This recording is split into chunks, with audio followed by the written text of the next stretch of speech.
YouTube ప్రేక్షకులకు నమస్కారం. భారతీయ సాహితీ చరిత్రలో పురాణ ఇతిహాసాలకు ఓ విలక్షణమైన స్థానముంది. ముఖ్యంగా రామాయణ, భారత, భాగవత పురాణాలు ప్రజల జీవన విధానంలో నాటి నుండి నేటి వరకు పెనవేసుకుపోయినాయి. ఆయా పురాణములందలి సంఘటనలు, ప్రాంతాలు తమవే అనుకుంటూ తన్వయత్వం పొందుటయే కాక ఆ పురాణ పురుషుల పేర్లు తమ పిల్లలకు పెట్టుకొనుట నేటికీ చూస్తున్నాం.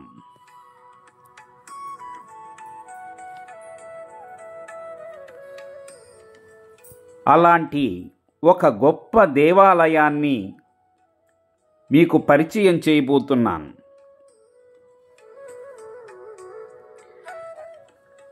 పల్నాడు జిల్లా సత్తెనపల్లి మండలంలోని 10వ శతాబ్దం నాటి, అంటే సుమారు 1000 సంవత్సరాల చరిత్ర కలిగినది ఈ దేవాలయం.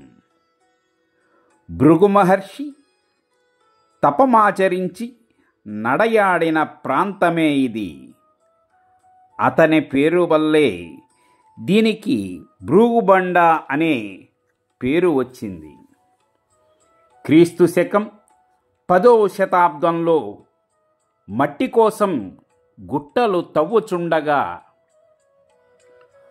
కొండరాళ్ళు బయల్పడటం, ఆ రాళ్ళని తొలగించే క్రమంలో అక్కడ ఒక కొండ చట్టుకి ప్రసిద్ధిగాంచిన పూరీ దేవాలయంలో దర్శనమిచ్చేటువంటి జగన్నాథుడు, బలభద్రుడు, సుభద్ర అన్నదమ్ములు, వారి సోదరి నామరూపంగా అక్కడ దర్శనమిచ్చారు. అక్కడ లభించిన ఆధారాల ప్రకారం భృగు మహర్షి యొక్క చరిత్ర అవగతమయ్యింది. అక్కడ ప్రజలంతా కూడా పూజలందించటం మొదలుపెట్టారు. ఏమిటి అక్కడ చరిత్ర ఏమిటి? ఆ స్వామి ఆ రూపంలో అక్కడ కనిపించటం ఏమిటి అనేది గనక చూసినట్లయితే, అక్కడ భృగు మహర్షి యొక్క చరిత్రకు సంబంధించినటువంటి విషయాలు బయటపడ్డాయి. అదేమిటి? ఒకనాడు మునులందరూ కలిసి బ్రహ్మ, విష్ణు, మహేశ్వరుల్లో ఎవరు త్వరితగతిన ముక్తి ప్రసాదించగలరు అనే చర్చ ప్రారంభమైంది.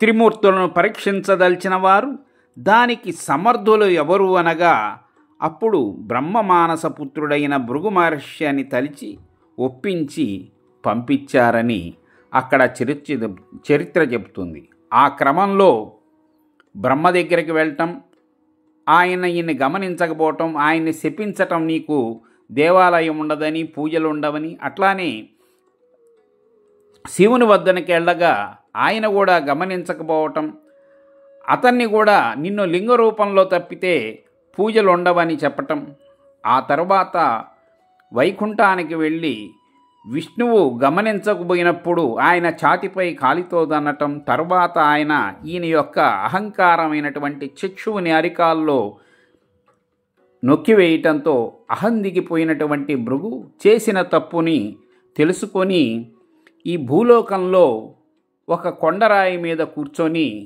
ఈ యొక్క తపస్సు ఆచరించగా స్వామిని జగన్నాథ రూపంలో ఇక్కడ ఉండమని కోరగా ఆయన ఇక్కడ స్వయంభూగా వెలిశాడని చరిత్ర. ఆ పక్కగా వెళితే ఆ కొండరాళ్లలో మా బావగారి మనవరాలు సుహిత చక్కగా దారి చూపిస్తూ ఉంది. అక్కడ గండదీపం అనేది, శిఖర దీపం అనేది వెలిగిస్తారట. దానికి దోవలేదు. ఆ కొండరాళ్లల్లో, బండరాళ్లల్లో వెళుతూ అక్కడికి పైకి చేరుకోవాల్సిన పరిస్థితి. ఏమిటయ్యా అంటే రాష్ట్రంలో పురాతన స్వదేశీ సంస్థానాల్లో నసరావుపేట సంస్థానం ప్రసిద్ధికెక్కినది. మల్రాజు వంశీయులు సుమారు 400 సంవత్సరాలు అక్కడ పరిపాలన చేశారు. వారి హయాంలో ఈ కొండ శిఖరం మీద గండదీపం అంటే శిఖర దీపం అనేది వెలిగించటం వారి కోరిక మీద ఆనవాయితీగా వస్తుంది. అక్కడ కొండ మీద ప్రతిరోజు కూడా అఖండమైనటువంటి దీపాన్ని ఒకటి అర్చక స్వాములు అంటే రొంపిచెర్ల వంశీయులు అక్కడ చేస్తున్నారు. భార్గవస గోత్రం రొంపిచెర్ల వంశీయులు ఆ దేవాలయానికి అర్చకత్వం చేస్తున్నారు. ఇప్పుడు దాదాపు 6వ తరం వారు నిర్వహిస్తున్నారు ఈ కార్యక్రమాల్ని. అక్కడ శిఖరం మీద దీపం వెలిగిస్తే దాన్ని చూసి మల్రాజు వంశీయులైనటువంటి జమీందారులు భోజనం చేసేవారట. అంటే పూర్వకాలంలో. అప్పుడు ఈ నిర్మాణాలు కట్టడాలు ఏవి దరిదాపుల్లో ఎక్కడ ఏమి ఉండేవి కాదు కాబట్టి ఇక్కడి నుంచి ఈ శిఖరం అనేది నసరావుపేట కనిపిస్తూ ఉండేది. అంటే ఇది సత్తెనపల్లికి 11 కిలోమీటర్లు అయితే నసరావుపేటకి 33 కిలోమీటర్లు, పిడుగురాళ్ళకి 27 కిలోమీటర్లు, గుంటూరు నుంచి 47 కిలోమీటర్ల దూరంలో ఈ యొక్క బ్రూబండ్ అనేది ఉంది.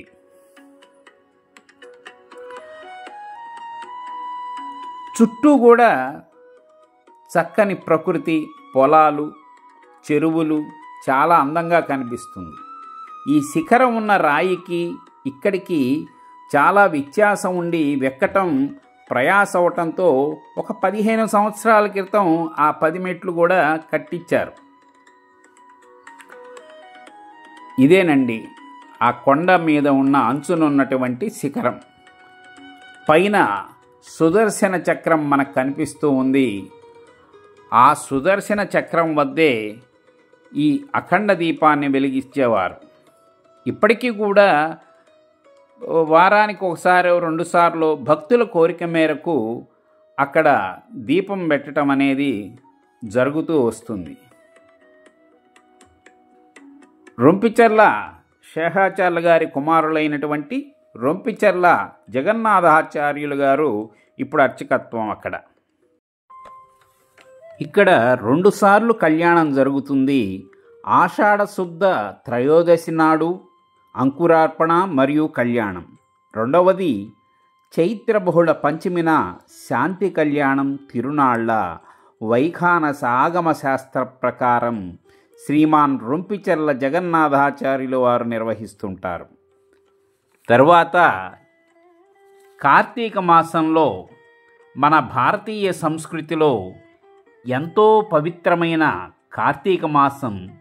ఈ మాసం భక్తి, శాంతి, శుచిత్వాలకు ప్రతీకగా భావిస్తారు. ఉదయం లేవగానే దేవాలయాలకు వెళ్ళి దీపాలు వెలిగిస్తారు. ఈ చిన్న దీపం చీకట్లను తొలగించి మన జీవితంలో జ్ఞానం, ఆశ, ఆనందాన్ని నింపుతుందని పెద్దలు చెబుతారు.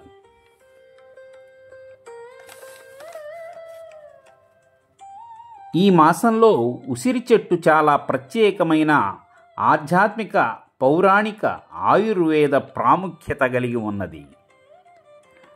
స్వామి ఉత్సవ విగ్రహాలు ఇక్కడ ఉసిరి చెట్టు కింద ఆచార్యుల వారు శ్రీమాన్ రొంపిచెర్ల ఆంజనేయాచార్యుల వారిచే నిర్వహింపబడే దామోదర పూజకు సిద్ధమై ఉన్నారు ఉత్సవమూర్తులు. ముఖ్యంగా కార్తీక ద్వాదశి రోజున ఉసిరి తోటలో లేదా ఉసిరి చెట్టు వద్ద పూజ చేయటం అత్యంత శ్రేయస్కరం అని చెబుతారు.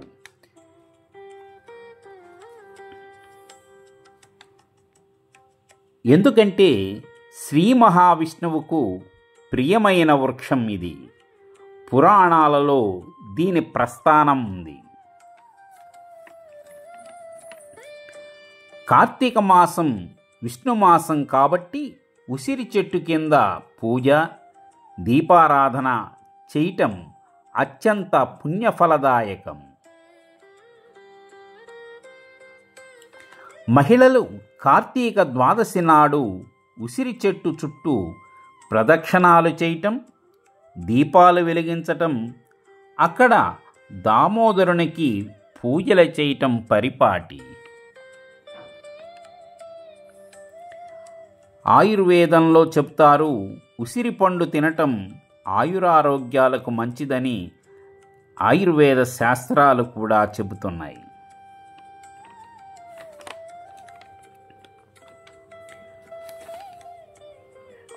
ఉసిరి చెట్టు కింద ఒకసారి పూజ చేయటం వలన కోటి గోవులను దానం చేసిన ఫలితం కూడా కలుగుతుందంటారు. ఉసిరి చెట్టు పవిత్రతకు చిహ్నం. దాని సమీపంలో మనస్సు శాంతినిస్తుంది అని, అలాగే ధనం, ధార్మిక బలం పెరుగుతాయని పురాణాలు చెబుతున్నాయి. దామోదర పూజ అంటే ఈ మాసంలో విష్ణువుని దామోదరుడుగా పూజింపబడతాడు. దమ అంటే తాడు, ఉదరం అంటే పొట్ట. అంటే యశోదమ్మ కృష్ణుణ్ణి తాడుతో కట్టిన సందర్భాన్ని సూచిస్తూ దామోదరుడు అని పేరుతో కృష్ణుడు పిలువబడ్డాడు.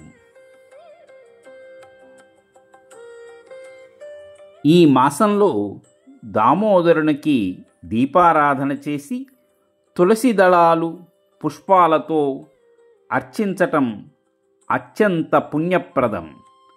పాపాలు నశిస్తాయి, గృహంలో శాంతి, ఆనందం స్థిరపడతాయి. లక్ష్మీ కటాక్షం మరియు భక్తిలో స్థిరత్వం పెరుగుతుందని అంటారు. ఈ కార్తీక మాసం విష్ణు శివులకు అత్యంత ప్రీతికరం.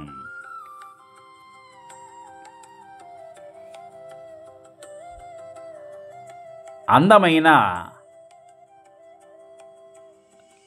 చిరునవ్వులతో చిందిస్తూ ఉన్నటువంటి మూర్తులు వారు. దీని అర్థం ఏమిటంటే దామోదర పూజలో దాగి ఉన్నటువంటి నిగూఢమైనటువంటి అర్థం, శక్తియుతుడైన పరమాత్మ కూడా భక్తుల ప్రేమకు బందీ అవుతాడని. అంటే తల్లి యశోద చేత తాడుతో కట్టబడ్డాడు. అంటే భక్తి ముందు దేవుడు కూడా పిల్లవాడిలా మారతాడు అన్న సందేశం ఇందులో దాగి ఉంది. అందుకే అందరూ ఓం దామోదరాయ నమః, ఓం నమో భగవతే వాసుదేవాయ అంటూ స్వామిని కొలుస్తూ ఉంటారు.